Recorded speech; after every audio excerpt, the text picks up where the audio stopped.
जय जिनेंद्र। मैं नेहा जैन जैन पाठशाला में आप सबका स्वागत करती हूँ।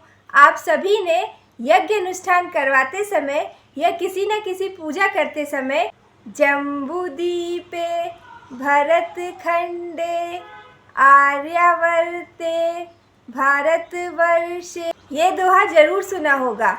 तो आज हम इस दोहे के जम्बूदीप और भरत क्षेत्र को जानेंगे, साथ ही साथ जम्बूदीप के और भी दूसरे क्षेत्रों को जानेंगे। लेकिन वीडियो शुरू करने से पहले यदि अभी तक आपने मेरे चैनल को सब्सक्राइब नहीं किया है तो जल्दी से उसे सब्सक्राइब कर दीजिए। अब चलिए वीडियो को शुरू करते हैं। Watch this video on full screen. Last video में हमने जाना था कि मध्यलोक में असंख्य द्वीप समूह हैं और सबसे बीच वाला द्वीप जम्बूदीप है। जम्बूदीप के चारों ओर 8 योजन ऊंची, नीचे 12 योजन, मध्य में 8 और ऊपर 4 योजन चौड़ी 3,16,227 योजन, 3 कोस, 128 धनुष और 13.5 अंगुल से कुछ अधिक परिधि यानी कि घेराव वाली एक जगती यानी कि परकोटा है। इसके चारों दिशाओं में 4 दरवाजे हैं जिनके नाम हैं पूर्व में विजय द्वार, दक्षिण में वैजयंत द्वार, पश्चिम में जयंत द्वार और उत्तर में अपराजित द्वार। इस जगती के बाहर लवण समुद्र है। अब इस जम्बूदीप पर पूर्व से पश्चिम की ओर फैले हुए 6 वर्षधर पर्वत है, जिससे पूरे जम्बूदीप के 7 भाग हो जाते हैं। जो सबसे उत्तर वाला भाग है वह ऐरावत क्षेत्र कहलाता है। उसके बाद एक पर्वत है जिसका नाम शिखरी पर्वत है। उसके बाद हिरण्यवत क्षेत्र है। हिरण्यवत क्षेत्र के बाद रुक्मी पर्वत है। उसके बाद रम्यकवास क्षेत्र है। फिर नील पर्वत है। उसके बाद महाविदय क्षेत्र है। फिर निषद पर्वत है। उसके बाद हरिवास क्षेत्र है। फिर महाहिमवान पर्वत है। उसके बाद हेमवत क्षेत्र है। फिर चुल हिमवंत पर्वत है और उसके बाद भरत क्षेत्र है। इस तरह सबसे उत्तर में ऐरावत क्षेत्र है और सबसे दक्षिण में भरत क्षेत्र है। इस तरह कुल 6 पर्वत हुए और 7 क्षेत्र हुए। ये 6 पर्वत और 7 क्षेत्र पूर्व से पश्चिम की ओर एक पट्ट के समान फैले हुए हैं। जो सबसे बीच वाला क्षेत्र है वह महाविदय क्षेत्र है। इसके बीच में ही मेरू पर्वत है और मेरू पर्वत से ही 4 गजदंत पर्वत निकलते हैं। इन पर्वतों का आकार गज यानी कि हाथी के दांत का आकार है। इसी कारण इन पर्वतों को गजदंत पर्वत कहते हैं। इनके नाम है माल्यवंत गजदंत पर्वत, गंधमादन गजदंत पर्वत। इसका रंग स्वर्ण के समान पीले रंग का है। तीसरा है विद्युत प्रभ, ये तप्त स्वर्ण जैसे रंग वाला है। और चौथा है सोमनस गजदंत पर्वत, इसका रंग हीरे के समान श्वेत है।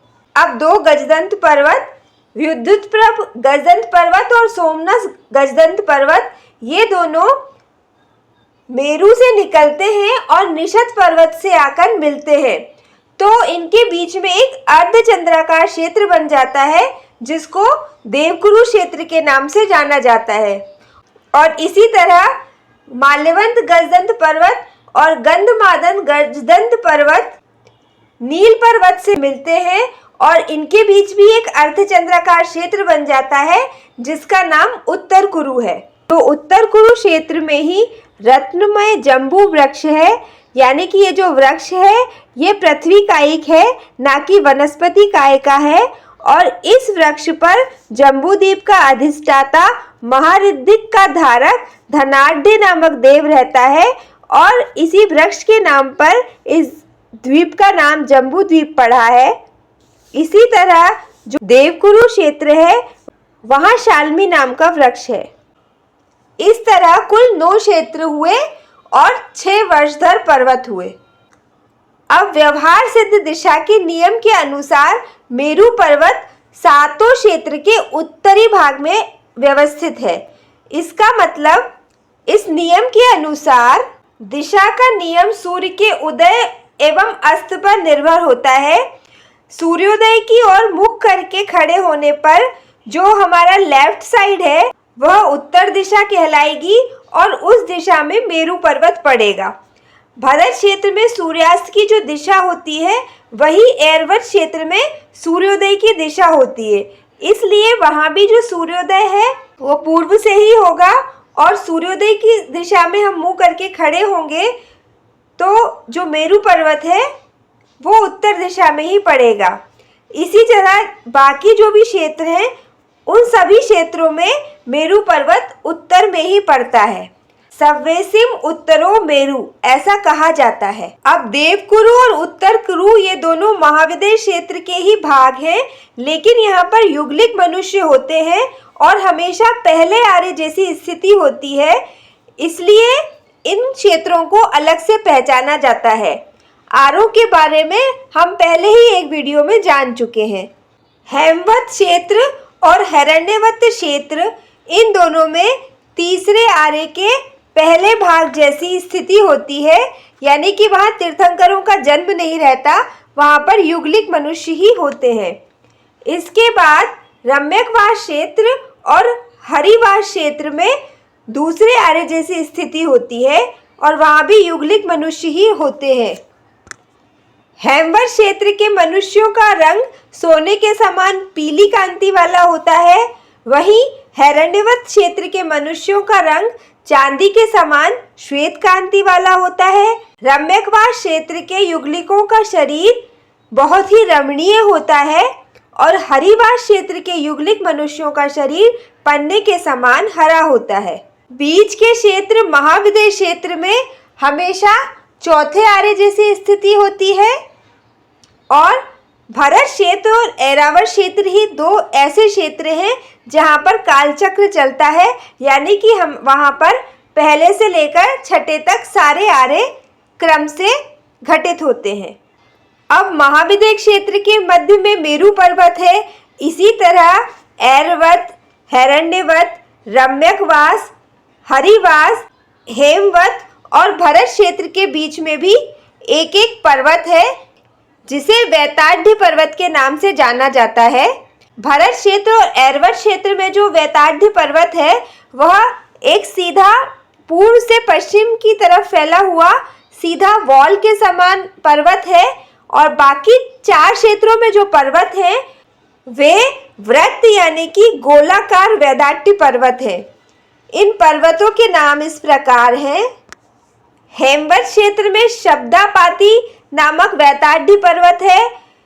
हिरण्यवत क्षेत्र में विकटापाती नामक वैताढ़ पर्वत है। रम्यकवास क्षेत्र में माल्यवंत नामक वैताढ़ पर्वत है और हरिवास क्षेत्र में गंधापति नामक वैताढ़ पर्वत है।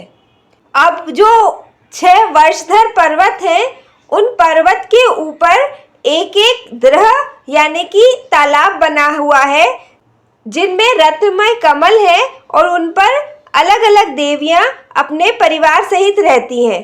साथ ही इन द्रहों से कई नदियां भी निकलती हैं जो 7 क्षेत्रों में बहती हुई लवण समुद्र में मिलती हैं। तो पहले हम पर्वत और उस पर स्थित द्रह और उस द्रह में रहने वाली देवी का नाम जान लेते हैं। सबसे पहले पीले स्वर्ण वर्ण वाला चूल हिमवंत पर्वत है। इस पर पद्म द्रह है और यहाँ श्री देवी रत्नमय कमल पर अपने परिवार सहित रहती है। दूसरा महाहिमवान पर्वत है। इस पर महापद्म द्रह है और यहाँ हीर देवी रत्नमय कमल पर अपने परिवार सहित रहती है। इसी तरह माणक के समान रक्त वर्ण वाला निषद पर्वत है। यहाँ पर तिंगिच नामक द्रह है और यहाँ धृति देवी रत्नमय कमल पर अपने परिवार सहित रहती है। इसके बाद नीलम के समान नीले वर्ण वाला नीलवंत पर्वत है। इस पर केसरी द्रह है और यहाँ कीर्ति देवी सपरिवार रत्नमय कमल पर रहती है। फिर रुचमय रुक्मी पर्वत है। यहाँ पर महापुंडरिक द्रह है और यहाँ बुद्धि देवी रत्नमय कमल पर अपने परिवार सहित रहती है। छठा शिखरी पर्वत है। यहाँ पर पुंडरिक नामक द्रह में लक्ष्मी देवी रत्नमय कमल पर अपने परिवार सहित रहती है। अब इन वर्षधर पर्वत पर ये जो द्रह है यानी कि जो तालाब है, इनसे नदियां निकलती हैं। चुलहिमवंत पर्वत और शिखरी पर्वत से 3-3 नदियां निकलती हैं और बाकी 4 पर्वतों से 2-2 नदियां निकलती हैं। जो नदी द्रह के उत्तर से निकलती है वह पश्चिम लवण समुद्र में मिलती है और जो नदी दक्षिण से निकलती है वह पूर्व के लवण समुद्र में गिरती है। तो आइए देखते हैं किस पर्वत से कौन सी नदियां निकलती हैं। सबसे पहले शिखरी पर्वत से 3 नदियां निकलती हैं, रक्तवती, सुवर्णकला और रक्ता।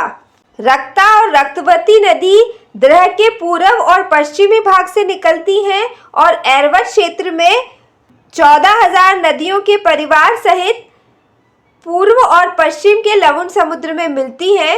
इस द्रह से एक तीसरी नदी निकलती है, स्वर्णकला। वह द्रह के दक्षिण भाग से निकलती हुई 28,000 नदियों के परिवार सहित लवण समुद्र में मिलती है। इसी तरह रुक्मी पर्वत पर नरकांता और रूपकुला ये 2 नदियां निकलती हैं। नरकांता रम्यकवास क्षेत्र से होती हुई 56,000 नदी परिवारों के साथ पूर्व के लवण समुद्र में गिरती है और रूपकुला हिरण्यवत क्षेत्र से होती हुई 28,000 नदियों के परिवार के साथ पश्चिमी लवण समुद्र में गिरती है। इसी तरह नील पर्वत से 2 नदियां निकलती हैं, सीता और नारीकांता। नारीकांता नदी रम्यकवास क्षेत्र में निकलती है और 56,000 नदी परिवारों के साथ पश्चिम के लवण समुद्र में मिलती है और सीता नदी दक्षिण की तरफ उत्तर कुरु क्षेत्र के झमक समक पर्वत के मध्य से होकर भद्रशाल वन के मध्य से बहती हुई मेरू से 2 योजन दूर माल्यवंत गजदंत के नीचे से होकर पूर्व दिशा की तरफ मुड़कर पूर्व महाविद्य को 2 भागों में विभक्त करती हुई 5,32,000 नदियों के साथ पूर्व लवण समुद्र में मिल जाती है। इसके बाद निषद पर्वत पे जो द्रह स्थित है वहां से सीतोदा और हरी सलीला ये 2 नदियां निकलती हैं।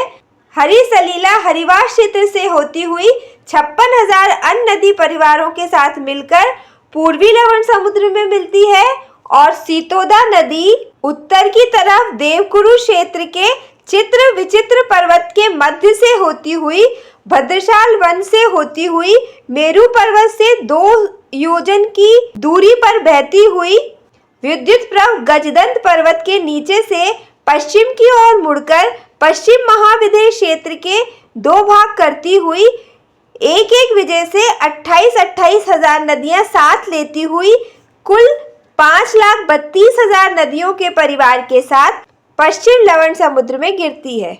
इसके बाद महाहिमवान पर्वत पर स्थित द्रह में से हरिकांता और रोहित ये 2 नदियां निकलती हैं। रोहित हेमवत क्षेत्र के बीच में से होती हुई 28,000 नदी परिवारों के साथ पूर्व के लवण समुद्र में गिरती है। वहीं हरिकांता हरिवास क्षेत्र के बीच में से होती हुई 56,000 नदी परिवारों के साथ पश्चिम लवण समुद्र में गिरती है। इसके बाद चुलहिमवंत पर्वत पर स्थित द्रह में से 3 नदियां निकलती हैं। पूर्व से गंगा नदी निकलती है, पश्चिम से सिंधु नदी निकलती है और उत्तर से रोहितांशा नदी निकलती है। रोहितांशा नदी हेमवत क्षेत्र में होती हुई 28,000 नदियों के परिवार के साथ पश्चिम लवण समुद्र में गिरती है। गंगा नदी पूर्व के लवण समुद्र में गिरती है और सिंधु नदी पश्चिम के लवण समुद्र में गिरती है। यदि क्षेत्र के बारे में देखें तो ऐरावत क्षेत्र में रक्ता और रक्तवती नदियां बहती हैं। हिरण्यवत क्षेत्र में सुवर्णकला और रूपकला नदियां बहती हैं। रम्यकवास क्षेत्र में नरकांता और नारीकांता ये 2 नदियां बहती हैं। महाविद्य क्षेत्र में सीता और सीतोदा ये 2 नदियां बहती हैं। हरिवास क्षेत्र में हरी सलीला और हरिकांता ये 2 नदियां बहती हैं। हेमवत क्षेत्र में रोहित और रोहितांशा ये 2 नदियां बहती हैं और भरत क्षेत्र में गंगा और सिंधु ये 2 नदियां बहती हैं। यहाँ हमने कुछ मुख्य पर्वतों, नदियों और द्रहों के बारे में जाना है। जम्बूद्वीप पर और भी कई सारे कूट हैं और पर्वत हैं, लेकिन अभी हमने संक्षेप में इतना ही जाना है। नेक्स्ट वीडियो में हम भरत क्षेत्र और आर्यखंड के बारे में जानेंगे। जहां हम रहते हैं। यदि वीडियो पसंद आया है तो प्लीज़ मेरे वीडियो को लाइक कीजिएगा, शेयर कीजिएगा और मुझे कमेंट भी कीजिएगा। धन्यवाद। जय जिनेंद्र।